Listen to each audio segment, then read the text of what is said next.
السلام علیکم، کشمیر ڈیجیٹل کے ساتھ میں ہوں ابرار حیدر۔ کیا آپ جانتے ہیں اسرائیل کا آگے ہدف کیا ہے؟ اسرائیل کیا چاہ رہا ہے؟ کس پلاننگ میں ہے؟ اور ایران کو تباہ کرنے کے بعد اس کا اگلا ٹارگٹ پاکستان ہے، کیوں ہے؟ اور کیا آپ جانتے ہیں کہ گریٹر اسرائیل کی سرحدیں کہاں تک جائیں گی اور اس میں کون سے عرب ملک شامل ہیں؟ لیکن ایک بات اور کہ اس گریٹر اسرائیل کی سرحدوں میں ایران اور پاکستان شامل نہیں ہیں، لیکن اسرائیل سب سے پہلے ایران اور پاکستان کو کیوں تباہ کرنا چاہتا ہے؟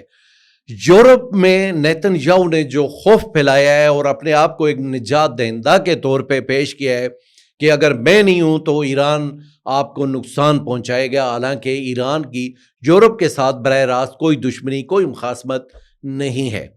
آج جب ایران حالت جنگ میں ہے تو مسلمان حکمران اور خاص طور پہ جو ایران کے پڑوسی ہیں، ترکی، آذربائیجان، پاکستان اور افغانستان، شام، کیا انہیں صرف تماشا دیکھنا چاہیے یا اپنا اپنا کردار ادا کرنا چاہیے؟ آج ہم انہی امور پہ بات کریں گے۔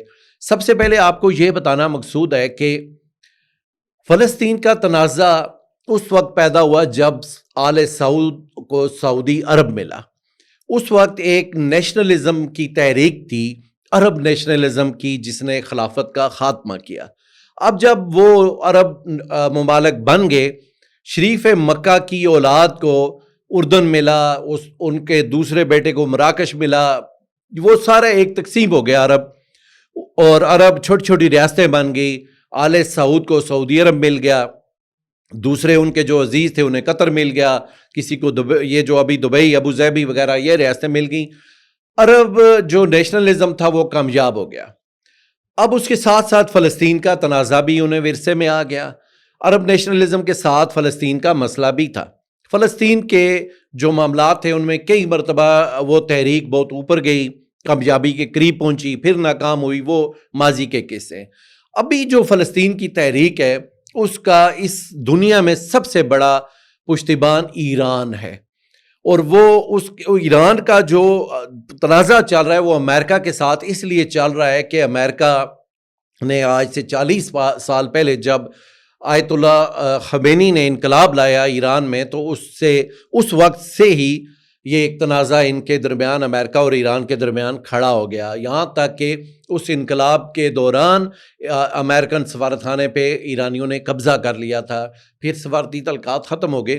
امریکہ کو وہ برائیوں کی جڑ قرار دیتے ہیں، اور وہ ان کی ایران والوں کی یہ خواہش ہے، وہ ہمیشہ یہ نعرہ لگاتے ہیں مرگ بر امریکہ۔ وہ امریکہ کو اپنا دشمن سمجھتے ہیں، وہ اس کا خاتمہ چاہتے ہیں۔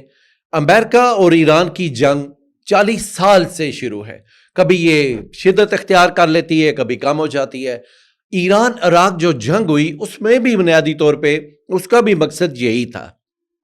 اب اس کے بعد اسرائیل جو ہے، اسرائیل ایران کا یہ موقف ہے کہ یہ مسلمانوں کے دل میں خنجر پیوست ہے۔ یہ اسرائیل مسلمانوں کے دل میں ایک خنجر پیوست ہے۔ اب یہ اس پرانے زمانے میں یہ برطانیہ نے، فرانس نے جان بوجھ کے وہاں سے یہودیوں کو نکال کے عربوں کے بیچ میں لا کے بسا دیا۔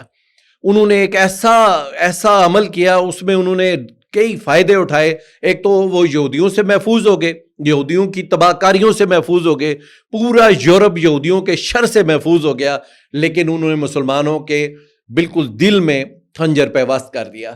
ابھی ایران اس کو ناجائز ریاست سمجھتا ہے۔ ایران کی یہ خواہش ہے کہ اسرائیل کا وجود وہاں پہ نہ ہو، کم از کم جو موجودہ جغرافیائی وسعتیں ہیں اسرائیل کی وہ نہ ہو۔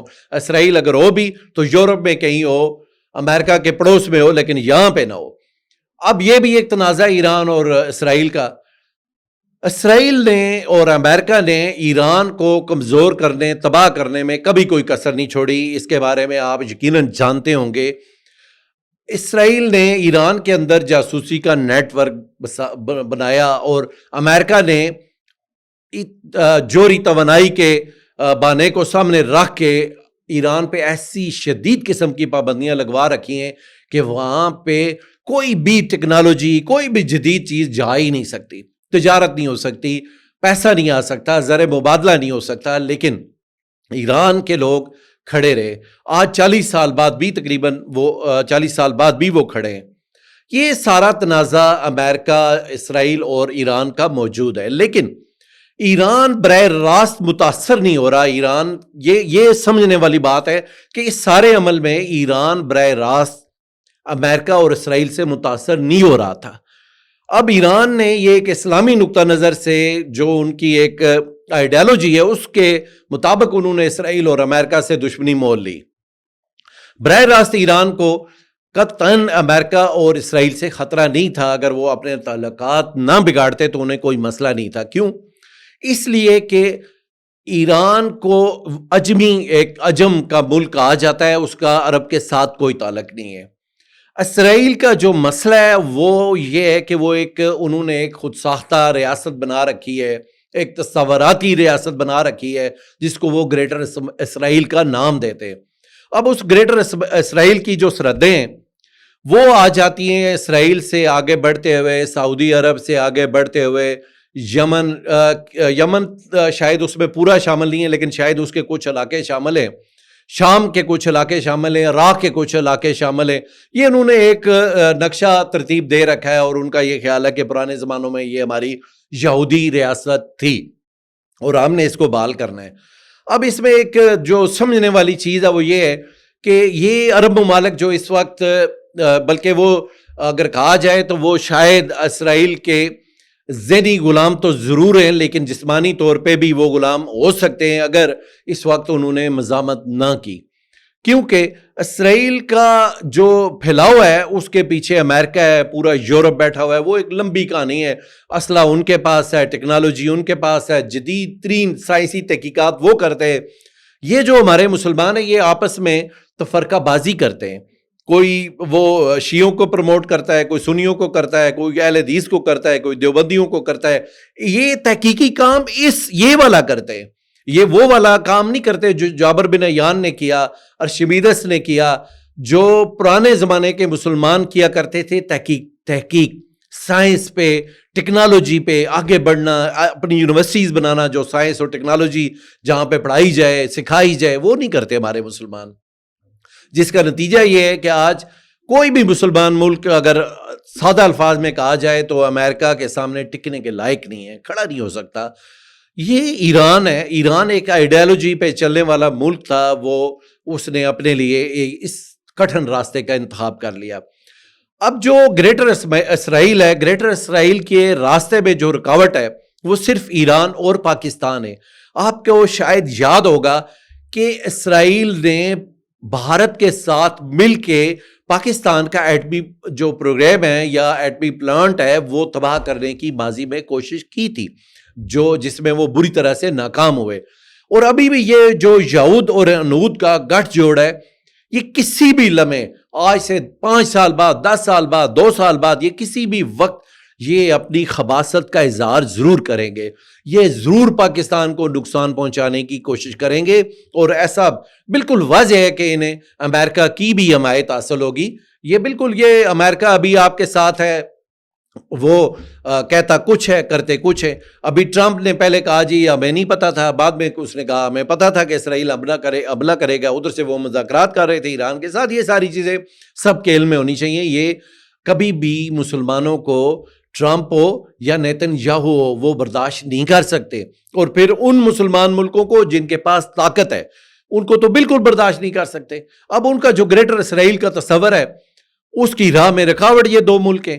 اب جو اسرائیل نے ایران پہ حملہ کیا اس نے پورے امریکہ کو، یورپ کو، یہ بیانیہ اسرائیل کا اپنا بیانیہ اس نے ان پہ مسلط کر رکھا ہے کہ میں آپ کا نجات دہندہ ہوں. اگر میں نہ ہوتا تو ایران آپ کو ختم کر دیتا، ایران آپ کو تباہ کر دیتا. حالانکہ ایران کا کوئی تنازع سرے سے یورپ کے ساتھ ہے ہی نہیں، اور نہ ہی کبھی انہوں نے کہا کہ ہم یورپ کو تباہ کریں گے یا کچھ ایسا کریں گے، بالکل نہیں ہے. لیکن نیتن یاہو نے وہاں پہ ایک ایسا بیانیہ بنا لیا ہوا ہے اور خود کو وہ نجات دہندہ کے طور پہ پیش کر رہا ہے. وہ نہ صرف یورپ کا، امریکہ کا، بلکہ برطانیہ کا، بلکہ وہ اسرائیل سمیت سب کا خود کو نجات دہندہ قرار دے رہا ہے کہ میں ہوں اور میں آپ کا نجات دہندہ ہوں، میں جو کچھ کر رہا ہوں اس کی وجہ سے آپ لوگ بچو گے. اپنا بہت خیال رکھیے گا. اللہ حافظ.